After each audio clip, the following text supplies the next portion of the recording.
오늘 우리가 같이 보실 하나님의 말씀은 마태복음 25장 1절에서 13절까지의 말씀을 함께 저와 같이 교독하시겠습니다.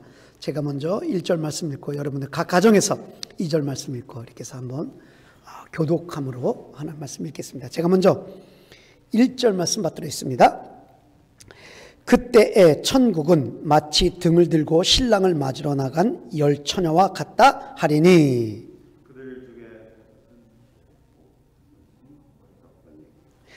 미련한 자들은 등을 가지되 기름을 가지지 아니하고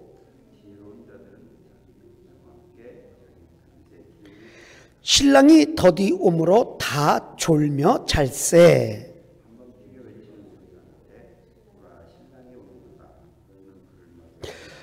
이에 그 처녀들이 다 일어나 등을 준비할세.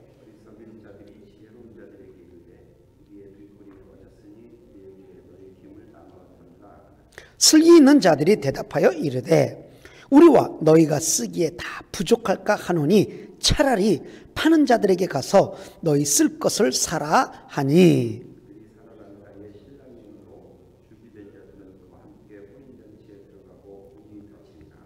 그 후에 남은 처녀들이 와서 이르되 주여 주여 우리에게 열어주소서.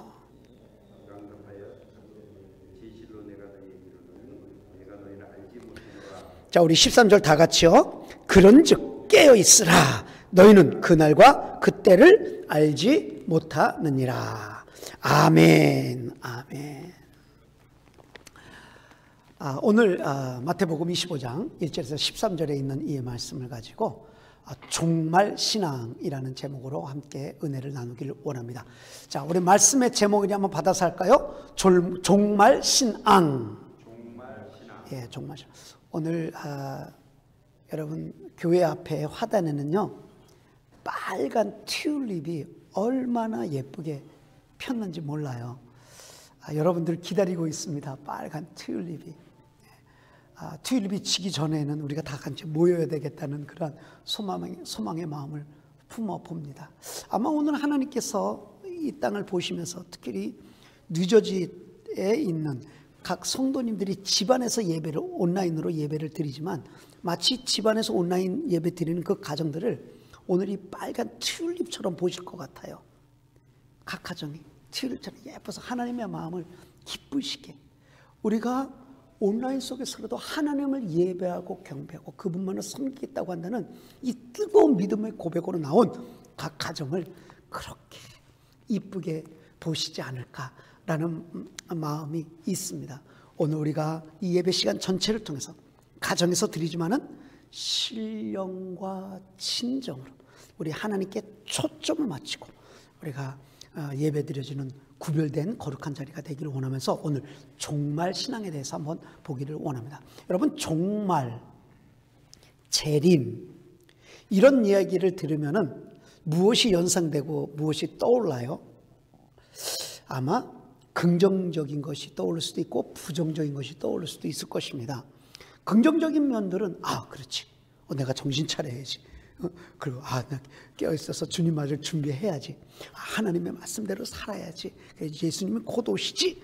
이렇게 우리의 신앙을 각성하는 부분들이 일어나기도 할 것입니다. 그러나 부정적인 면이 연상된다고 한다는 것은 무슨 이단이나 광신자들이나 이런 것들이 좀 이렇게 연상될 거예요. 그래서 이 종말, 재림이 굉장히 중요한 단어이며 중요한 주제임에도 불구하고 피해보고 싶은 거예요.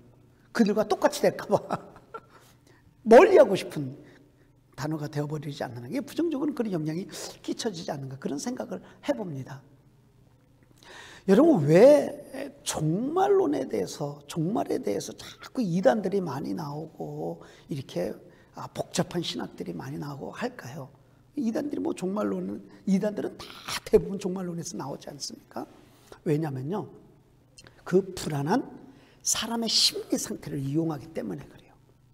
또 하나는 말씀이 이야기하는 핵심에서 벗어나기 때문에 종말론에서 다 그 이단들이 나오는 거예요. 오늘 우리가 본문의 말씀을 1절에서 13절까지 말씀을 읽었는데요. 혼인 잔치를 비유로 해서 예수님께서 종말에 대해서 말씀하시는 거거든요. 그러면 이 말씀의 핵심이 뭡니까? 혼인잔치입니까? 말씀의 핵심이 뭐죠? 말씀의 핵심은요 13절입니다. 우리가 읽은 본문의 말씀의 13절인데 한번 같이 한번 읽어볼까요? 13절 말씀 함께 읽도록 하겠습니다. 그런즉 깨어있으라. 너희는 그날과 그때를 알지 못하느니라. 그런즉 깨어있으라는 거거든요. 깨어있어서 준비하라는 것이 이게 말씀의 핵심이에요. 그런데 이단들은요 이 핵심에서 벗어나요. 다른 것에 자꾸 신경을 써요. 그날과 그 시는 알지 못한다 그러는데 이단들은요 그게 몇 년, 몇 월, 며칠, 어디서 이런 거를 자꾸 이야기해요. 시한부 종말론을 이야기하고. 그렇기 때문에 이 말씀의 핵심에서 벗어나기 때문에 다 잘못되는 거거든요. 예전에 그 다미 선교회도 그렇고 지금 이만희도 그렇고요. 이전에 일어났던 수많은 이단들을 보십시오. 다 몇 날 며칠 어디서 예수님이 재림한다. 다 이렇게 유혹했잖아요. 말씀의 핵심에서 벗어나는 거예요. 그리고 말씀이 관심 갖지 않은 것에 자꾸 관심을 가져서 사람들의 마음을 미혹해요. 예를 들자면 오늘 본문에 지혜로운 슬기 있는 5처녀를 얘기하면서 뭐라고 하냐면 아니 진짜 지혜롭고 진짜 슬기로운 처녀라면 자기가 가지고 있는 기름 모자는 사람한테 반을 나눠서 줘야 되지 않느냐. 콩도 반쪽을 나눠 먹는데 그게 진짜 슬기로운 사람이냐. 다시 한번 생각해봐요. 관심을 전혀 성경에서 주지 않는 그런 쪽에 관심을 넣으니까 사람들은 거기에 혹해요 또. 말씀의 핵심, 오늘 혼인잔치의 비유의 핵심이 뭐예요? 5처녀들의 도덕성을 이야기하는 거예요.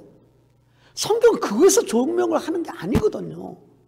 근데 이처럼 이단들은 자꾸 말씀 외에 다른 것들에 관심을 갖고 핵심에서 벗어나기 때문에 다 잘못되고 거기에 사람들이 이단에 혹해서 넘어가고 그래서 신앙을 잃어버리게 되고 그러는 거예요. 그래서 이 종말, 재림 이것은요 정말 이게 사실은 성경의 핵심 중에 하나거든요. 주님 다시 오신다, 재림하신다는 성경의 핵심 중에 하나예요. 그렇기 때문에 우리가 이것이 혹시라도 조금 마음에 조금 부담감이 돼 있다고 한다면 다시 한번 우리가 성경적인 핵심으로 돌아와야 돼요. 이 성경에서 이야기하고 있는 예수님의 종말, 재림은요 핵심 중에 핵심인데 여러분 한번 대답해 보십시오. 믿음으로 한번 대답해 보십시오. 예수님은 이 땅에 다시 재림하십니다. 믿습니까? 예수님은 다시 이 땅에 오신다고 하는 사실을 믿냔 말이에요. 이것은요 성경의 핵심이에요. 성경이 그걸 이야기하고 있기 때문에 이것을 믿는다고 한다면 여러분은 하나님의 말씀을 믿는 신앙을 가진 사람들이에요. 왜냐? 우리 사도행전 1장 10절에서 11절 말씀을 한번 같이 한번 보시겠습니다. 예, 사도행전 1장 10절에서 11절 말씀 다 함께 여러분 앞에 다 띄어져 있죠? 말씀 한번 같이 한번 읽겠습니다. 올라가실 때에 제자들이 자세히 하늘을 쳐다보고 있는데 흰 옷 입은 2사람이 그들 곁에 서서 이르되 갈릴리 사람들아 어찌하여 서서 하늘을 쳐다보느냐. 너희 가운데서 하늘로 올려지신 이 예수는 하늘로 가심을 본 그대로 어떡하리라? 오시리라. 너희들이 본 그대로 오시리라. 이거 하나님의 말씀이에요. 그래서 예수님께서 이 땅에 오신다는 것, 종말이 있고 반드시 재림하신다는 사실은 성경의 핵심 중에 핵심이에요. 그러니까 우리가 이 종말에 대해서 마음이 부담스럽고 뭔가 하고 광신자들이나 이단들이나 하는 소리이기 때문에 전혀 관심조차 안 가지려고 하는 것은요, 이것은 마귀의 수법이에요. 왠지 아세요? 마귀가요 예수님이 다시 오신다는 재림의 때는 자기의 끝이거든요. 영원한 끝이란 말이죠.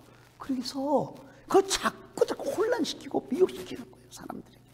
그래서 어떤 작전을 썼냐면 이솝 이야기 중에 양치는 소년 있잖아요. 그 작전을 쓴 거예요.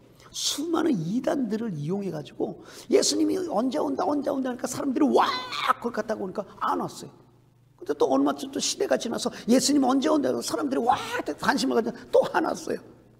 그게 역사적인 시대에 많이 있었단 말이에요. 그래서 지금은 진짜 예수님 오신다 해도 사람들이 어때요? 관심조차 갖지 않는 거예요. 이게 마귀가 쓴 작전이에요, 지금. 그래서 우리는 다시 한번 종말과 이 재림에 대해 예수님께서 다시 오신다는 이 사실을 아주 정말 성경적인 관점에 의해서 우리가 다시 한번 생각을 해봐야 돼요. 예수님이 다시 온다 한다는 것은요, 하나님의 말씀이 증언하고 있는 것이기 때문에 여기에 관심을 갖고 또 갖고 또 갖고, 그래야 우리 신앙이 깨어날 수 있거든요. 그래서 저는 오늘 이 말씀, 예수님께서 혼인잔치를 비유로 말씀하셔서 다시 이 땅에 오실 것이다, 신랑이 온과 같이 다시 이 땅에 오실 것이다 라고 한다는 이 말씀, 종말 신앙에 대해서 오늘 여러분과 함께 은혜를 나누고 싶어요. 그래서 오늘 예수님의 비유의 말씀 속으로 우리가 들어가서 정말 이 종말 신앙, 우리가 어떻게 해야 되겠는가 하면, 이 종말 때 우리가 신앙을 어떤 신앙을 가져야 되겠는가, 이 말씀 한번 보기를 원하는 것입니다. 자, 첫 번째로 여러분, 이 종말에요, 이 종말 신앙을 갖기 위해서는요, 아까 우리가 본 말씀이 있죠. 그 말씀에 있는 것 중에 하나인데 13절에 있는 말씀이에요. 13절의 말씀, 첫 번째로 뭐예요? 깨어있으라는 거죠. 자, 한번 13절의 말씀, 떼어준 말씀을 다시 한번 읽어보시다. 아까 읽은 말씀 같이 한번 읽겠습니다. 그런즉 깨어있으라, 너희는 그날과 그때를 알지 못하느니라. 그런즉 깨어있으라는 거예요. 깨어있으라, 깨어있으라. 여기서 이 깨어있으라는 말씀은요, 우리가 육체적인 잠에서 깨어있는 것만을 이야기하는 것은 아닙니다. 왜냐하면 오늘 본문 5절 말씀에 보니까 지혜로운 여인 5명, 미련한 여인 5명, 이 10명 똑같이 졸며 잘세라고 써 있어요. 미련한 자도 졸았고 잤고, 지혜로운 여인들도 졸고 잤어요. 똑같이 다 잤단 말이에요. 그러니까 여기서 지금 깨어있으라 라고 한다는 것은 굳이 뭐 우리가 잠에서, 이 육체적인 잠에서 깨어있으라는 이 말의 의미만은 아니라는 거예요. 예수님께서 겟세마네 동산에서 기도하실 때에 제자들에게 너희들 나를 좀 위해서 중보 기도하라 해달라고 부탁하셨지만 제자들이 잠에 푹 들었어요. 그래서 몇 번은 오셔서 좀 예수님께서 좀 섭섭한 듯이 말씀하시는 거예요. 좀이라도 깨어있을 수 없더냐 라고 했을 때 예수님이 제자들이 육신적인 잠에만 취해서 좀 깨어있으면 안 돼요. 그렇게만 하신 말씀이 아니거든요. 너희들 좀 깨어있을 수 없느냐 라고 한다는 말은요, 또 다른 이면적인 의미가 있는 거예요. 영적인 면도 있는 거란 말이죠. 그래서 이 깨어있어라 라고 한다는 것은 꼭 우리가 지금 육체적인 잠, 그것만을 이야기하는 게, 오히려 더 성경에서 깨어있으라는 강력한 권고는요, 영적으로 깨어있으라는 의미가 더 커요. 영적으로 깨어있으라. 여러분, 왜 우리가 깨어있어야 되죠? 왜 우리가 영적으로 깨어있어야 되죠? 그것은요, 예수님이 오시는 때가 언제인지 모르기 때문에 도적같이 임한다 그랬어요. 그래서 데살로니가전서 5장 2절 말씀에 보면, 데살로니가전서 5장 2절 말씀에 보면 바울은 데살로니가 교인들에게 뭐라고 이야기하고 있죠? 뭐라고 권면하고 있죠? 우리 띄워준 말씀을 같이 한번 보시겠습니다. 데살로니가전서 5장 2절 말씀입니다. 자, 함께 읽겠습니다. 주의 날이 밤에 도둑같이 이룰 줄을 너희 자신이 자세히 알기 때문이라 그랬어요. 네, 도적같이 이룰 줄 너희가 알지 아니하느냐. 우리가 깨어 있어야 되는데 왜 깨어 있어요? 주님의 재림이 언제 올지 모르기 때문에 깨어 있는 거예요. 이 말씀이 얼마나 중요한지, 이 말씀이 얼마나 중요한지 우리는 이것을 찬송으로 만들어서 우리 막 굉장히 많은 찬송하잖아요. 그렇잖아요. 우리 찬송하지 않습니까? 이야기 나오는 노래 한번 같이 한번 찬송해 볼까요? 그날이 도둑같이 이룰 줄.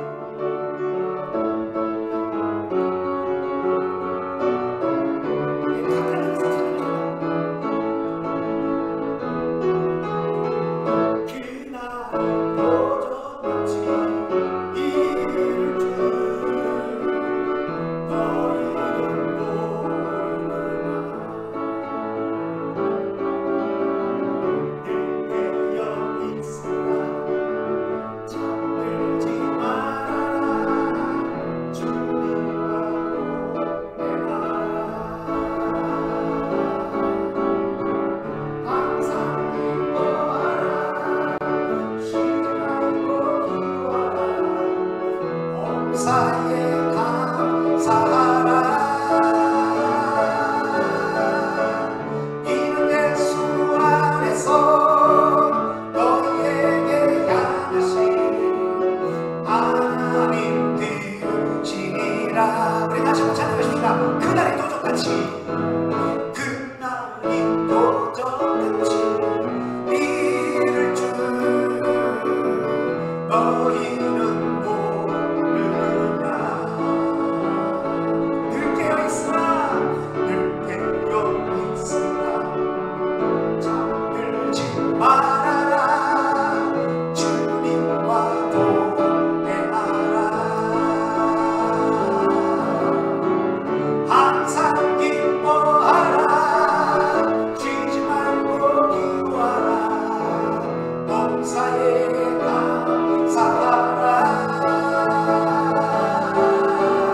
예, 아멘이죠. 아멘이죠. 예. 항상 기뻐하라. 쉬지 말고 기도하라. 범사에 감사하라. 그것이 뭐예요? 곧 그리스도 예수 안에서 우리에게 하나님의 뜻이에요. 그들 깨어 있는 게 바로 그거예요. 깨어 있으라. 깨어 있으라. 예, 잠들지 말아라. 주님이 언제 오실지 모르기 때문에. 예. 또 왜 깨어 있어야 되죠? 우리가요, 깨어 있지 아니하면은요, 이 세상의 향락과 이 세상의 즐기는 것으로 우리의 영이 무뎌지기 때문에, 무감각해지기 때문에 깨어있으라고 얘기하는데, 예수님께서는 누가복음 21장 34절 말씀에 우리에게 이렇게 경고의 말씀을 해줍니다. 누가복음 21장 34절의 말씀을 같이 한번 읽겠습니다. 함께 읽도록 하겠습니다.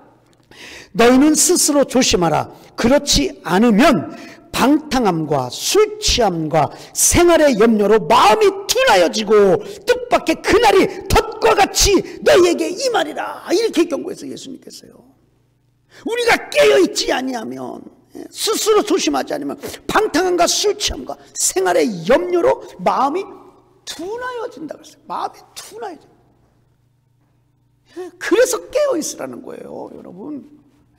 잠시라도 깨어있지 않으면요, 우리는 이 세상의 향락에 취해서 살기 때문에. 여러분, 이게 술 취하면서 민감하게 우리 영이 깨어날 수가 없기 때문에, 방탕한 생활을 하면서 우리 영이 민감하게 깨어날 수 없기 때문에, 우리가 깨어있어서, 영적으로 깨어있어서 이 세상과 버텨 살지 않아야 돼. 그러면 지금 이 시대에 누가 깨어있는 신앙을 가진 사람일까요? 저는 정말 여러분, 우리 각자 지금 온라인으로 가정에서 예배를 드리는 여러분들이 이런 사람 속에 속하기를 원하는 말 몇 가지 좀 알려드리고 싶어요. 정말 누가 이 시대에 깨어있는 신앙을 가진 사람이냐? 누가 깨어있는 신앙을 가진 사람? 그것은요, 하나님의 말씀을 들은 대로, 들은 그대로 실행하는 사람. 행함이 있는 믿음을 가진 사람들이요, 그 사람이 진짜 깨어있는 신앙을 가진 사람. 예수님도 비유를 말씀을 굉장히 많이 하셨는데, 이 비유의 말씀 중에 마태복음 7장 24절에서 29절의 말씀을 보면은 그 말씀 안에 비유 중에 하신 말씀이 있습니다. 여러분, 그 띄워진 말씀을 가지고 같이 한번 읽어볼까요? 마태복음 7장 24절에서 27절까지 말씀입니다. 29절까지 말씀 한번 읽겠습니다. 그러므로 누구든지 이 말을 듣고 행하는 자는 그 집을 반석 위에 지은 지혜로운 사람 같으리니 비가 내리고 창수가 나고 바람이 불어 그 집에 부딪히되 무너지지 아니하나니 이는 주추를 반석 위에 놓은 까닭이요 나의 이 말을 듣고 행하지 아니하는 자는 그 집을 모래 위에 지은 어리석은 사람 같으리니 비가 내리고 창수가 나고 바람이 불어 그 집에 부딪힘에 무너져 그 무너짐이 심하니라. 이 말씀을 볼 때 주님의 말씀을 듣고 행하는 자는 그랬어요. 행하는 자는 지혜스러운 사람인데 주님의 말씀을 듣고 행하지 않는 자는 미련한 사람이다. 이렇게 얘기해요. 그러니까 주님의 말씀을 듣고 행하는 자야만이 깨어있는 사람이라고 할 수 있는 거예요. 깨어있는 사람이라 할 수 있는 거죠. 예.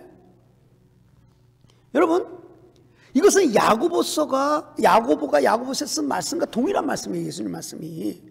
행함이 없는 믿음은 죽은 믿음이라 그랬어요. 죽은 믿음은 잠자는 믿음이거든요. 깨어 있어야, 즉 행동하는 액션이 있어야 그게 깨어 있는 사람의 믿음이라고 한다는 거예요. 우리가 예배를 드리면서 아멘, 아멘하고 말씀을 참 은혜스럽게 받았도요, 그 받은 말씀대로 행동하지 않으면 그건 잠자는 신앙이에요. 예. 기도를 아무리 많이 해도 기도한 대로 살지 않는 것은 잠자는 신앙이란 말이죠. 예. 우리가 아무리 수천 번 수백 번 예배를 드린다 할지라도 그 예배를 드린 그대로 그 은혜대로 살지 못하면요, 그것은 죽은 믿음이에요. 그건 깨어있는 게 아니에요. 그것은 잠드는 신앙이에요. 그래서 누가 진짜 깨어있는 신앙을 가진 사람이냐? 그거는요, 행동이 살아요. 믿음이 살아요. 믿음이 살아요. 그래서 예수 믿는 사람은요, 여러분, 정말로 예수 믿는 사람은요, 입이 바쁘면 안 돼요. 입보다 뭐가 바빠야 돼요? 손과 발이 바빠야 되는 거예요. 예수는 살아있는 신앙생활에. 또 누가 깨어있는 신앙을 가진 사람일까요? 뭐 두말하면 잔소리죠. 기도하는 사람. 기도하는 사람이 깨어있는 사람이에요. 일단은. 예. 깨어있기 때문에 기도하고요, 기도하기 때문에 깨어있을 수밖에 없는 거거든요. 누가복음 21장 36절의 말씀을 예수님께서 뭐라고 말씀하셨죠? 누가복음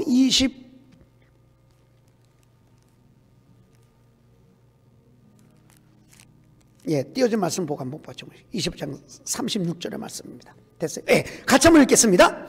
이러므로 너희는 장차 올 이 모든 일을 능히 피하고 인자 앞에 서도록 뭐라고요? 항상 기도하며 깨어있으라 하시니라. 항상 기도하며 깨어있으라 그랬어요. 예수님이 직접 이렇게 말씀하신 거거든요. 그러니까 기도하는 사람은 깨어있는 사람, 기도하는 사람, 깨어있는 사람. 그리고요, 오늘 말씀을 봤을 때 누가 깨어있는 사람이냐라고 이야기할 수 있는 거면, 여러분, 하나님께서 주신 시간과 물질과 이 시간을 영적인 것에 과감하게 투자하는 사람이 깨어있는 사람이에요. 예, 신앙이 깨어있는 사람이에요. 오늘 지혜로운 다섯 처녀와 미련한 다섯 처녀가 있지 않습니까? 예전 비유의 말씀 중에. 그러면 지혜로운 다섯 처녀가 미련한 다섯 처녀보다 더 투자한 게 있어요. 뭘 투자했을까요? 여분의 기름을 샀지 않습니까? 돈을 주고 사죠. 돈을 투자했죠. 그리고 그것을 사러 집에서 샀어요? 아니요, 상점까지 가잖아요. 시간을 투자하잖아요. 요즘 뭐 딜리버리가 굉장히 좋아가지고 집에서 다 마전으로 딜리버리 하려고 좀 하지만은, 주문하지만, 이때는 뭐 이런 주문이 없었잖아요. 가야 돼요. 그만큼. 그러니까 그만큼 수고를 더 투자한 거예요. 예? 그러니 보십시오. 누가 깨어있는 것이냐? 누가 깨어있는 사람이냐? 우리에게 주신 물질, 우리에게 주신 시간, 우리에게 주신 재능, 이 모든 것들을요, 영적인 것에 과감하게 투자할 수 있는 사람이 바로 깨어있는 사람이에요. 예. 여러분, 하나님께서 주신 것 가지고요, 영적인 것에 투자하십시오. 깨어있는 사람만이 할 수 있는 것이에요. 어떤 여러분 가게를 하시고 싶어서 신장 개업을 하거나, 아니면 가게를 준비하는 사람이거나, 아니면은 또 이제 가게를 하고 있는 분들 중에 참으로 참 부담스러운 단어가 있어요. 부담스러운 일도 있고 아주 어떤 면에서 스트레스까지 받아요. 그게 뭐냐면 인스펙션이에요. 인스펙션. 예. 가게를 만약에 개업을 하려면 인스펙션을 받아야 되는데, 이거 어느 부분의 인스펙션 하나라도 인정받지 못하면 가게를 열지 못하거든요. 그래서 인스펙션 받는다고 한다면요, 얼마나 스트레스가 되는지 몰라요. 그것을 위해서 얼마나 철저하게 대비하는지 몰라요. 네. 집을 매매할 때도 그렇잖아요. 마지막 최종 결정에 사인하는 건 인스펙션에서 결정나는 거거든요. 하나라도 하자가 있으면 사인이 안 되는 거거든요.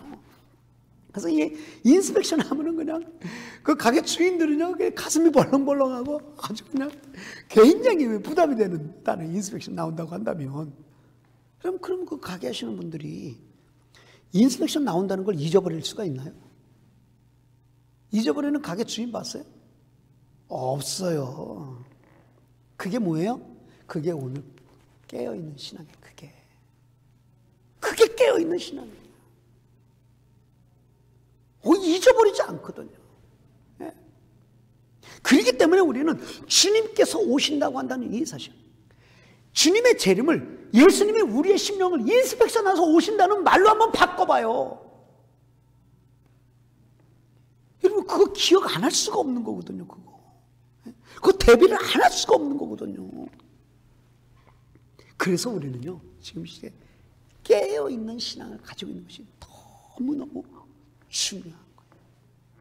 그 여러분, 깨어있는 신앙을 갖잖아요. 그러면 주님이 언제 오시든지 상관이 없어요. 네, 언제 오시든지 상관이 없어요. 두렵지도 않아요. 떨리지도 않아요. 왜? 깨어있으니까. 알고 있으니까. 거기서 대비를 했으니까. 그래서 우리 만나교회 식구 여러분들, 정말 각 가정에서 온라인 예배를 드리는 여러분들 주님의 이름으로 제가 축복하고 정말 위해서 기도하고 간절히 바라는 소망하는 것은 뭐냐면, 우리 만나교회 모든 식구들은 주님이 오신다 할 때 두려워서 막 숨고 도망가는 것이 아니라 두 손을 번쩍 들고 아멘 주 예수여 어서 오시옵소서, 주님을 활짝 맞이하는 깨어있는 신앙을 갖게 되기를 주의 이름으로 축복합니다. 네. 정말 그렇게 되기를 원해요. 그렇게 되기를 원해요. 그렇게 되기 위해서 어떻게 해야 돼요? 우리 하나님의 말씀을 들은 대로 행하는 거예요. 행하는 신앙. 입이 바쁜 게 아니라 손발이 바빠야 돼요. 그리고 기도해야 돼요. 기도하고, 그리고 우리에게 주신 시간, 우리에게 주신 물질, 이것을 영원한 곳에 투자할 줄 알아요. 네. 그게 바로 깨어있는 신앙, 깨어있는 신앙. 깨어있는 신앙. 두 번째로, 이 종말 신앙을 갖기 위해서, 올바른 신앙을 갖기 위해서 우리가 어떻게 해야 되는가? 오늘 말씀 보니까 두 번째로요, 준비하라는 거예요. 준비하라. 본문의 말씀 3절과 4절 말씀 같이 한번 보실까요? 본문 말씀 3절과 4절 말씀 띄워진 말씀 보고 함께 읽겠습니다. 미련한 자들은 등을 가지되 기름을 가지지 아니하고 슬기 있는 자들은 그릇에 기름을 담아 등과 함께 가져갔더니, 그랬어요. 여기서 등을 가지되 기름을 가지지 아니했다. 미련한 처녀들은, 그냥 지혜로운 다섯처는 등과 함께 기름을 가졌다 그랬어요. 자, 이게 뭐냐면, 이때 당시에 유대인들이 쓰던 등은요, 그 등불은 어떻게 생겼냐면 이렇게 손바닥 모양처럼 생겼어요. 이렇게 손바닥 모양처럼 생겨서 요 앞에 심지를 달아놨죠. 심지를. 우리나라처럼 이렇게 청사초롱이 아닙니다. 이렇게 손에 들 수 있는 등불이었어요. 그리고 여기에 구멍이 있어가지고 여기다 기름을 이제 채워 놓는 거예요. 이렇게 기름을 채워 놓는데, 좋은 기름일수록 빨리 타고 불이 확 나거든요. 더 빨리. 그래서 빨리 타요. 그러니까 밤에 손님을 맞고 이 잔치를 치른다고 한다는 건, 그때 당시의 사람들은요, 이게 너무 작기 때문에 여분의 기름을 준비한다는 거는 이건 상식적인 일이었었어요. 누가 강조를 안 해도 당연히 그렇게 하는 거였다고요. 예. 그런데 미련한 다섯 처녀는 그 상식조차도 지키지 않았다는 거예요. 그러니 이 기름이 이제 요거 뭐 몇 시간도 못 하거든요. 그러니까 다 타버리니까 기름이 없는 거 아닙니까? 준비한다는 거, 준비. 예. 이 종말 신앙은요, 이게 준비에 따라 다 달린 거야, 준비. 옛말에 보면 양병 10년, 용병 1일이라는 말이 있습니다. 그게 뭐냐면, 군사를 배출해서 훈련시키는 10년이 걸린다는 거예요. 그런데 군사 쓰는 것은 하루에 쓴다. 하루. 다시 말하면 하루를 쓰기 위해서 10년을 준비한다는 거예요. 여러분, 근데 한번 보십시오. 하루를 쓰기 위해서 10년을 준비하는 그 10년이 가치가 없는 건가요? 아니거든요. 하루를 쓰기 위해서 10년을 준비하는 건 굉장히 가치 있는 거거든요. 예? 가치 있는 거예요. 올림픽에 나가는 운동선수들도 마찬가지예요. 자기 일생에 평생에 한 번 올림픽 나가는 사람이 있고, 뭐 두 번, 세 번 나가는 사람도 없잖아요. 있지만 일생에 한 번 나가는 올림픽을 위해서 얼마나 준비를 해요? 5년, 10년, 20년을요 구슬땀을 매일매일 흘려가며 시간 절제해가면요 규칙적인 생활을 해가면서요 얼마나 철저하게 준비하는지 몰라요. 운동선수들 그렇게 준비하잖아요. 악기하는 사람들도 발표에 연주한다고 한다면요 얼마나 준비하는지 몰라요. 우리 김준수 집사님도 옛날에 피아노 칠 때 아마 연주에 분명했을 거예요. 그 피아노 연주에 한번 하려면요 진짜 굉장히 많은 시간을 준비합니다. 우리가 지금 부활절은 지난 지 벌써 2주가 됐지만 부활절날 칸타타 하는 것도 그래요. 이 칸타타 여러분 그냥 되는 게 아니잖아요. 벌써 1월 달부터 지휘자는 그 곡을 생각하고 또 그걸 계속 연습해서 그 부활절 20-30분 하는 그 칸타타 그거를 위해서 얼마나 많이 준비를 해요. 얼마나 많이 준비를 해요. 예? 근데 그 준비하는 시간이요 결코 가치없는 게 아니에요. 가치없는. 여러분 왜 준비할까요? 왜 준비할까요? 올림픽에 나가서 질까봐, 또 힘이 딸릴까봐, 전쟁에 나가서 질까봐, 연주하다가 실수할까봐, 그러기 위해서 준비하는 거예요. 모자라기 때문에, 내가 모자라기 때문에 준비하는 거예요. 여러분 그래서요 모자라고 내가 좀 부족하다, 모자라다고 느끼는 것은요 이건 축복이에요. 내 자신이 연약하다 느끼는 건 축복이에요. 왜? 그만큼 준비할 수 있기 때문에. 내 자신의 연약함 느끼는 거 정말 신앙에 내가 좀 너무 부족하다 이 느끼는 것 자체가 축복이에요. 축복. 예.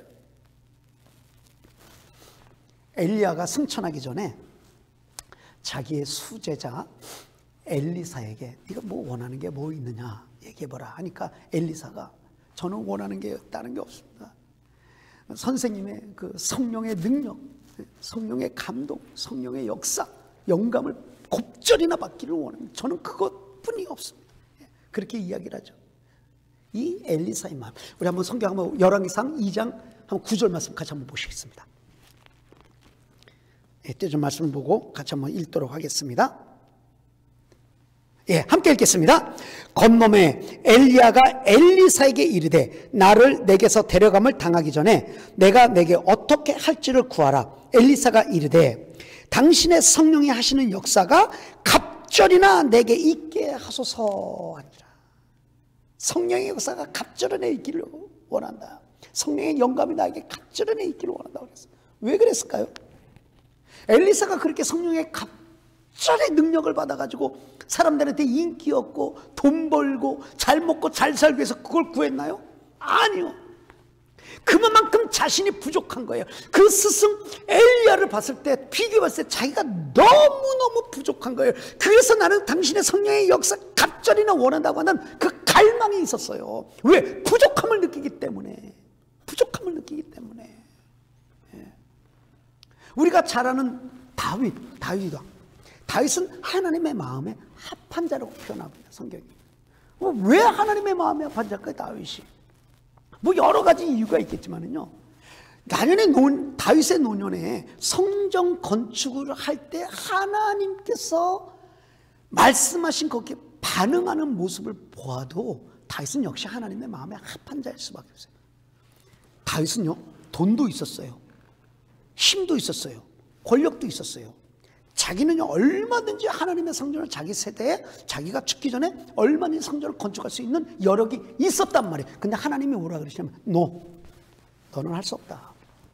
전쟁에서 피도 많이 흘렸고 너는 할 수 없다. 그러나 네 아들이 그렇게 할 것이다 라고 했을 때 다윗이 어떻게 반응하죠? 하나님 앞에?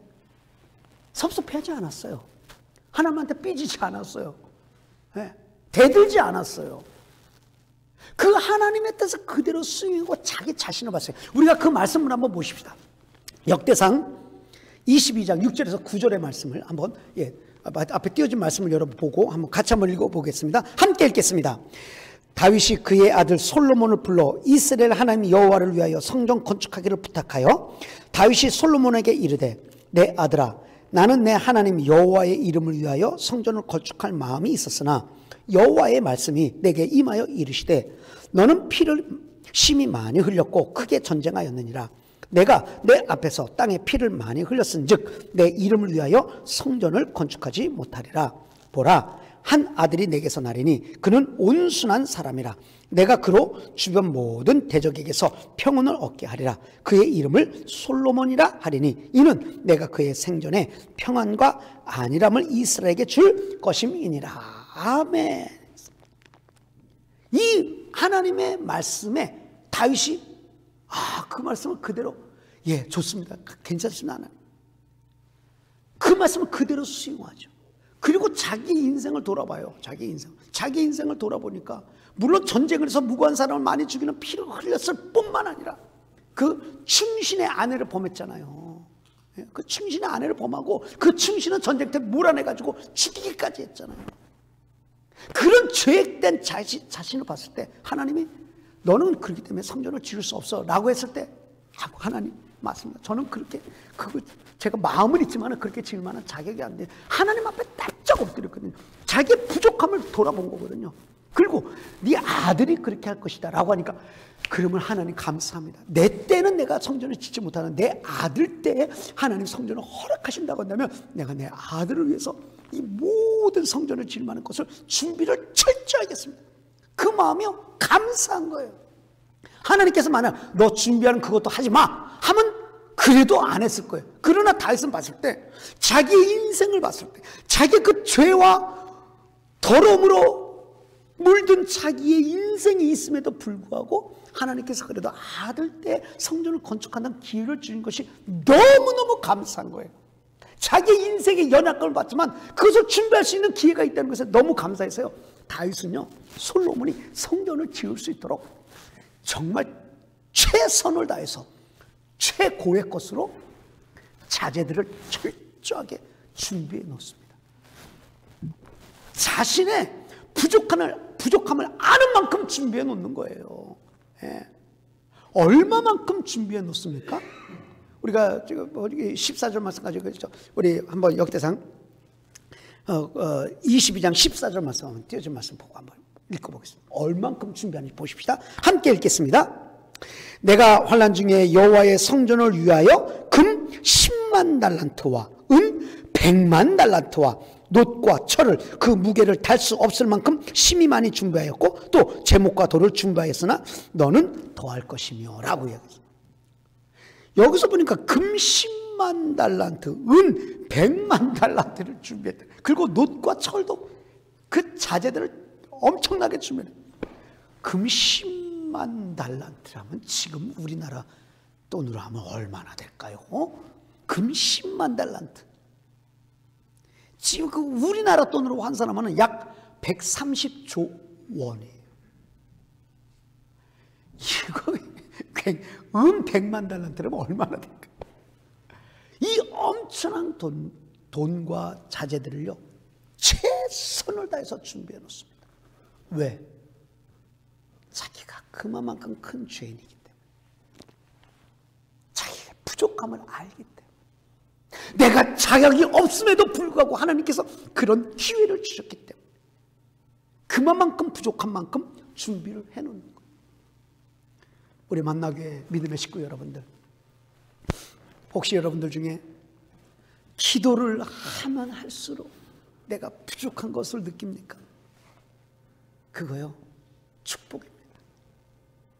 그거 정말 감사해요. 하나님의 말씀을 대하면 대할수록 나의 부족함이 더 보입니까? 그 절망이 아니에요. 오히려 그것이 소망이에요. 헌신하고 봉사하면 할수록 더 연약함을 느낍니까? 그거 참 감사할 일이에요. 그만큼 내가 더 준비할 수 있기 때문에 이거 오히려 우리가 부족함을 느끼는 것은요, 오히려 하나님 앞에 감사하는 거예요. 왜요? 그만큼 준비하기 때문에 그래요. 준비할 수 있기 때문에.